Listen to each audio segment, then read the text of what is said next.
savez que la CEDEAO, l'espace sahélien, c'est un espace extrêmement convoité par les puissances impériales. La France, la Russie, la Chine. Ah oui, et puis il y a une guerre communicationnelle terrible que la Russie a gagnée dans un premier temps. Et que la France est en train de se préparer aussi de créer des trucs contre la guerre. Ah, comment? La Russie, ça fait Mais comment par exemple la France parviendra à récupérer tous ces espaces perdus-là? Il faut que la France effectivement repense sa politique africaine. Et retrait du lien avec les jeunes. C'est surtout la jeunesse qui est fondamentalement, surtout la jeunesse de certains pays. Les panafricanistes, c'est eux qui sont très influencés aujourd'hui par la Russie. C'est les jeunes qui sont nés dans la démocratie, qui ont grandi dans la démocratie et qui aujourd'hui soutiennent des dictateurs militaires. Parce qu'en réalité, les problèmes concrets de ces jeunes ne sont pas réglés par la démocratie en même temps. C'est ça. Ah, ça c'est un problème alors.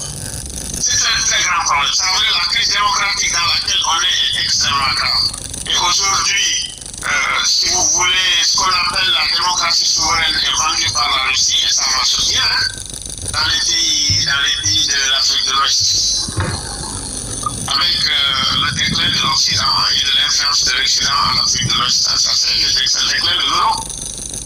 L'Occident même n'existe plus en tant que concept depuis que Trump est en train de soutenir la Russie. Il y a un changement géopolitique. Non, c'est même disruptif. Les Européens même ne s'y retrouvent plus. Wow. Mais finalement, est-ce que l'Afrique doit continuer à compter sur l'appui ou en tout cas l'implication de ces États-là? Est-ce qu'il n'y a pas une solution locale? C'est à l'Afrique d'organiser sa géopolitique, c'est à l'Afrique d'organiser sa géostratégie. Or, de mon point de vue, ça n'a pas été le cas jusqu'à maintenant. L'Afrique n'a pas d'autonomie géostratégique. C'est ça le grand problème. Les pays africains n'ont pas d'autonomie géostratégique. Ils sont obligés de s'appuyer sur une grande puissance. Comme les Arabes d'ailleurs l'ont fait, le Qatar s'est appuyé sur les États-Unis pour sa sécurité. Et puis bon, l'Arabie Saoudite s'est appuyée sur les États-Unis pour sa sécurité. L'Iran s'appuie sur la Russie. C'est comme ça que ça marche. La Syrie s'est appuyée sur la Russie pendant longtemps. Maintenant, depuis que c'est tombé, bien vu, le président de la République de la Syrie, tu sais c'est qui? Oui, dites-moi, président. L'adjoint de Al-Baghdadi, le fondateur de Al-Qaïda. Oui. C'est lui le président de la Mais quand il est venu au pouvoir, qui était considéré comme un terroriste. mais il a donné quelques garanties, des garanties à l'Union européenne. C'est en tout cas pour te dire que le monde est en train de changer. De changer, oui. Ouais. Il a réouvert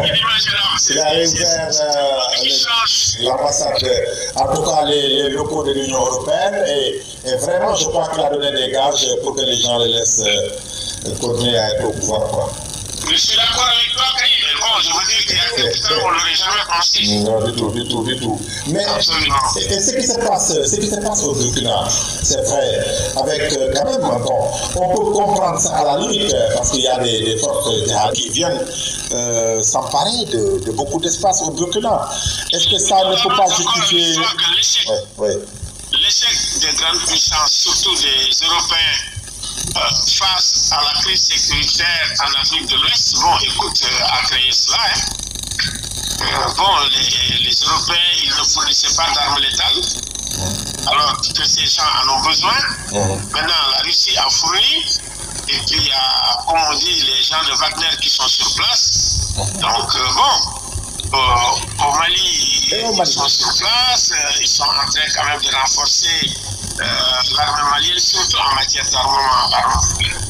Le Mali est surarmé, Mais au Mali, c'est vrai, il y a un problème sécuritaire, mais le problème actuel, c'est que ce sont les populations qui se lèvent pour contester aussi le régime.